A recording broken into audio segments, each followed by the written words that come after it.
Today's daf is daf Chav Ches. We're going to begin on the bottom of Chav Zayin Amud Beis. So the Gemara Ashkezan said that we found a mucker for Gil Shua by say that the Suda Mameda Minalan, the Suda, which is an Isser. Mameda Minalan, for what do we know that in regards to mumming, also we do a Gil Shua. So the Gemara Tana debate Bishmo Kavachemer, and to Kavachemer Mas say that Shalin Nitul Tava Beidechem Megadlan, if by Ash say that where an oath cannot be imposed by one witness.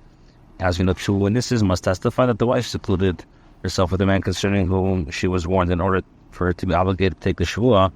So, when it comes to money, where one oath can be imposed by the testimony of one witness, any dish of a goblin, does not make sense that they can extend an oath.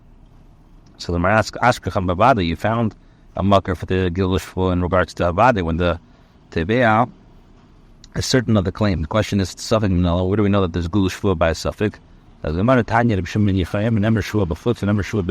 Teda says in regards to an external oath, an oath administered outside of the Beis Hamikdash, and it says also a oath in regards to Shul B'finim Mashvu and Water B'finim Asu B'Safik Kibadi, just as in regards to an oath stated in the Torah that is taken inside the Beis Hamikdash. The Torah rendered a suffix certainty, as in the case in Seita where the husband claims is based on suspicion, and yet he can extend the oath.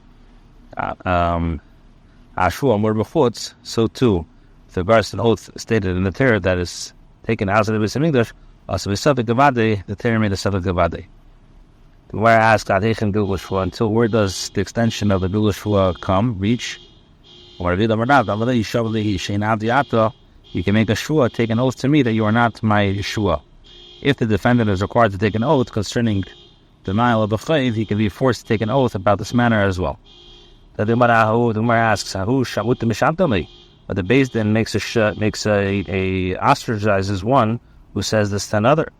The time we learned in the Brayso, if a person calls another person a slave, he's ostracized. Mamzer, a person who calls Mamzer a slave, he gets malchus. So the person calls another person a rasha, then the insulted person may harass him in all aspects of his life. So it's clear that the Beis Din will not force the accused to respond to this insult by taking an oath. Rather, Rabbi says, take an oath from me that you were not sold to me as an Eved Ivri. So the Gemara asks, this is a proper claim that there's money owed to him by the accused. The Gemara answers, the Gemara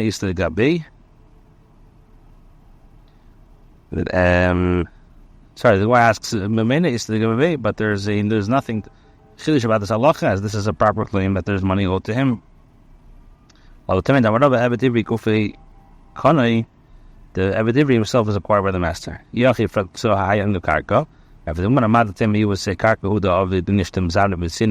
he would say his land that people are likely to sell privately. If it's so that the plaintiff has sold it to him, as they call it, there's no kale. Therefore, the plaintiff's claim that the defendant sold land to him is reasonable. So the Gemara says in this case where the plaintiff claims that he purchased the defendant as a Eved Ivri, if it is so that he purchased him as a slave, the slave would be a slave, and therefore there's no goal. So the Mishnah is discussing a transaction involved the barter of two items. With regard to all items used as monetary value for another item, instead of buying a buyer paying money to the seller to exchange items of value, it's called a barter.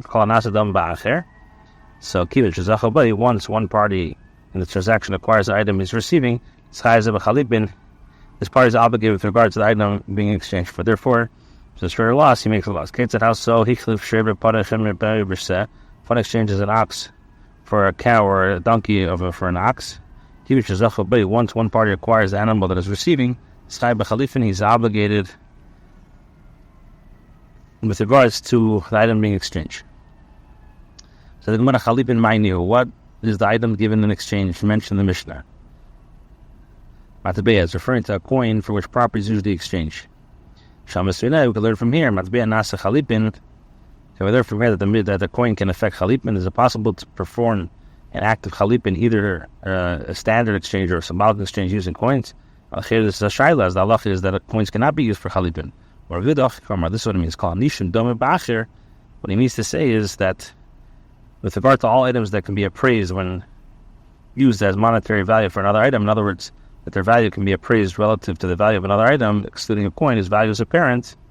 Once one party the transaction acquires the item he's receiving, the party is obligated with regards to the item being exchanged.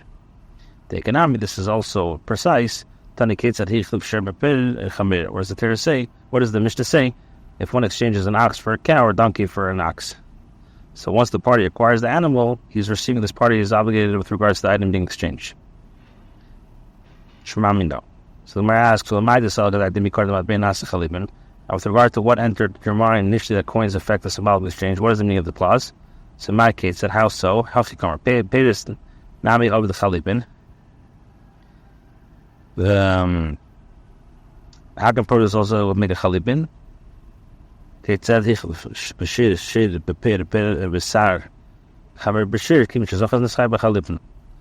one exchanges meat of an ox from a cow or meat of a donkey of an ox, once the party acquires the item, it's obligated with regards to the item being exchanged for it. This works well because says produce affects exchange. According to him who says produce does not affect exchange, what are you going to say? This is what it means to say there is a transaction involving money that is like an exchange. How so? Kids that also the may shade but shade. So my time so the but worried that maybe your wheat was burned in the loft. After the scene, if fire breaks out or some other thing occurs after the seller receives the money, he will not bother to save the goods in his house because they no longer belong to him, as the buyer could incur a loss. Now, those are the shliach goes over one. Those are the shulfuli goes over one. I think one of the shop is number of shliach mefresh potato. How do you see some of the shliach number pairs of the chalipit? According to the shliach says the shliach is mefresh potato. This works well. According to the shliach who says pairs of the chalipit metaris the shliach. I saw the crab not on our pairs. The chalipit mafel the kind of mind mukalei akar chalipit shliach really. That the Mishnah Shus Hagavei Bekesa, the authority of the temple treasurer affects acquisition by means of money to the seller. Shus had to be chazak on the authority, the mode of acquisition of a hadith b'chazak on Rasa the Gavaya, famous thing. One's declaration of Gavaya, of Most High, when one consecrates an item through speech, can be said as the hadith is equivalent to transferring an item to a common person. The item is acquired by the temple treasurer through his mere speech. How does the authority of the temple, by means of money, to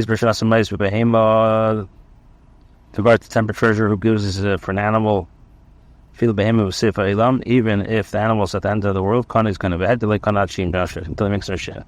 How does this work? Until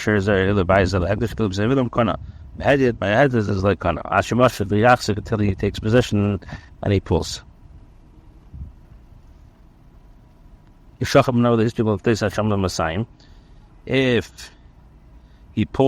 the Hadith guy pulled consecrated items for the purpose of acquiring it with 100 dinar and he did not manage to redeem it before it's 200, it says he will give the money and it will assure him. If he pulled what is 200,